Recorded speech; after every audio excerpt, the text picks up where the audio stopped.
ओम नमो भगवते वासुदेवाय। बाटस्वित्री व्रत की कथा। भद्र देश के एक राजा थे जिनका नाम असवपति था। भद्र देश के राजा असवपति के कोई संतान नहीं थी। उन्होंने संतान प्राप्ति के लिए मंत्र उच्चारण के साथ प्रतिदिन 1 लाख आहुतियां दी। 18 वर्षों तक ये क्रम चलता रहा। इसके बाद सावित्री देवी ने प्रकट होकर के वर दिया कि राजन, तुम्हारे घर में एक तेजस्वी कन्या पैदा होगी।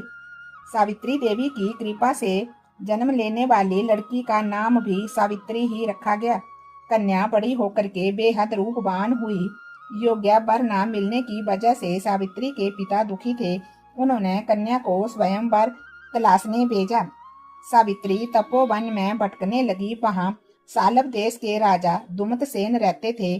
क्योंकि उनका राज्य किसी ने छीन लिया था, उनके पुत्र सत्यवान को देखकर सावित्री ने पति रूप में उनका वरण किया।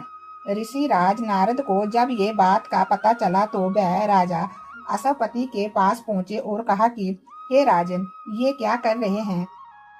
सत्यवान गुणवान है, धर्मात्मा है और बलवान भी है, पर उसकी आयु तो बहुत छोटी है। वह अल्प आयु है। 1 वर्ष के बाद ही उसकी मृत्यु हो जाएगी। ऋषि राज नारद की बात सुनकर के राजा असवपति घोर चिंता में डूब गए। सावित्री ने उनसे कारण पूछा तो राजा ने कहा, पुत्री, तुमने जिस राजकुमार को अपने वर के रूप में चुना है वह अल्प आयु है। तुम्हें किसी और को अपना जीवन साथी बनाना चाहिए। इस पर सावित्री ने कहा कि पिताजी, आर्या कन्याएं अपने पति का वरण 1 बार ही करती है।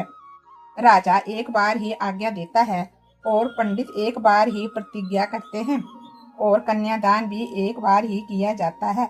सावित्री हठ करने लगी और बोली, मैं सत्यवान से ही विवाह करूंगी। राजा असवपति ने सावित्री का विवाह सत्यवान से कर दिया। सावित्री अपने ससुराल पहुंचते ही सास ससुर की सेवा करने लगी। समय बीतता चला गया। नारद मुनि ने सावित्री को पहले ही सत्यवान की मृत्यु के दिन के बारे में बता दिया था। वह दिन जैसे जैसे करीब आने लगा, सावित्री अधीर होने लगी। उन्होंने 3 दिन पहले से ही उपवास शुरू कर दिया। नारद मुनि द्वारा कथित निश्चित तिथि पर पितरों का पूजन किया। हर दिन की तरह सत्यवान उस दिन भी लकड़ी काटने जंगल चले गए। साथ में सावित्री भी गई। जंगल में पहुंचकर सत्यवान लकड़ी काटने के लिए एक पेड़ पर चढ़ गए। तभी उसके सिर में तेज दर्द होने लगा। दर्द से व्याकुल सत्यवान पेड़ से नीचे उतर आए। सावित्री अपना भविष्य समझ गई। सत्यवान के सिर को गोद में रखकर सावित्री सत्यवान का सिर सहलाने लगी। तभी वहां धर्मराज को आते देखा। धर्मराज अपने साथ सत्यवान को ले जाने लगे। सावित्री भी उनके पीछे पीछे चल पड़ी। धर्मराज ने सावित्री को समझाने की कोशिश की कि ये विधि का विधान है, लेकिन सावित्री नहीं मानी। सावित्री की निष्ठा और पतिपरायणता को देखकर यमराज ने सावित्री से कहा कि हे देवी, तुम धन्य हो, तुम मुझसे कोई वरदान मांगो। सावित्री ने कहा कि मेरे सास ससुर वनवासी और अंधे हैं, उन्हें आप दिव्या ज्योति प्रदान करें। यमराज ने कहा कि ऐसा ही होगा, जाओ, अब तुम लौट जाओ। लेकिन सावित्री अपने पति सत्यवान के पीछे पीछे चलती रही। यमराज ने कहा कि तुम वापस जाओ। सावित्री ने कहा, भगवान, मुझे अपने पति देव के पीछे पीछे चलने में कोई परेशानी नहीं है। पति के पीछे चलना मेरा कर्तव्य है। ये सुनकर के उन्होंने फिर से उसे एक और वर मांगने के लिए कहा। सावित्री बोली, हमारे सास ससुर का राज्य छिन गया है, उसे पुनः वापस दिला दें। यमराज ने सावित्री को ये वरदान भी दे दिया और कहा, अब तुम लौट जाओ। लेकिन सावित्री पीछे पीछे चलती रही। यमराज ने सावित्री को तीसरा वरदान मांगने को कहा। इस पर सावित्री ने 100 संतानों और सौभाग्य का वरदान मांगा। यमराज ने कहा, इसका वरदान भी सावित्री को दे दिया।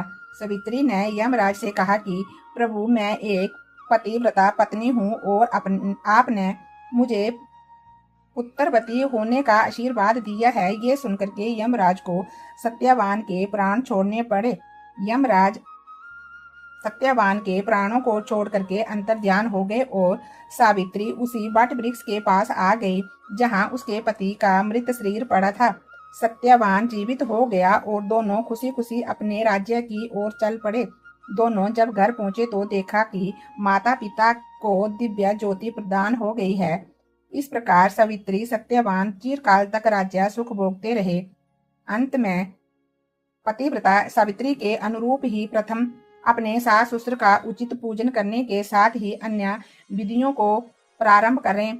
भट्ट सावित्री व्रत करने और इस कथा को सुनने से उपवासक के वैवाहिक जीवन और जीवन साथी की आयु पर किसी भी प्रकार का कोई संकट आया भी हो तो वह भी टल जाता है। बोलिए विष्णु भगवान की जय। ओम नमो भगवते वासुदेवाय। बोलिए धर्मराज महाराज की जय।